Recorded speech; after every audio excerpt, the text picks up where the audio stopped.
ప్రత్యేక హోదా విషయంలో చంద్రబాబు వెంకయ్య నాయుడు ఏపీ ప్రజల్ని మోసం చేస్తున్నారని ఆరోపించారు వైసీపీ నేతలు పెద్దిరెడ్డి రామచంద్రారెడ్డి, విజయసాయిరెడ్డి.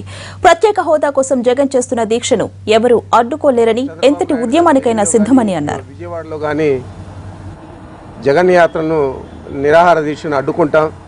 మరి ఆ రోజు నిరాహార దీక్ష చేసేటప్పుడు ఒక రకంగా వ్యవహరించి ఈరోజు జగన్ గారు నిరాహార దీక్ష చేస్తారంటే ఇంకొక రకంగా వ్యవహరిస్తూ ఉన్నారంటే వారి చిత్తశుద్ధి ఈ రాష్ట్రం మీద చంద్రబాబు నాయుడు అటు కేంద్రంలో వెంకయ్య నాయుడు గారు కలిసి ఈ ప్రత్యేక హోదాను అడ్డుకుంటూ ఉన్నారు అనే భావన యువకుల్లో కానీ రైతుల్లో కానీ మహిళల్లో కానీ పూర్తిగా నాటుకున్నారు. మూడవ విడతగా మా పార్టీ అధ్యక్షుల వారు ఈ నెల 7వ తారీఖున గుంటూరులో నిరవధిక నిరాహార దీక్ష చేపట్టడం జరుగుతుంది.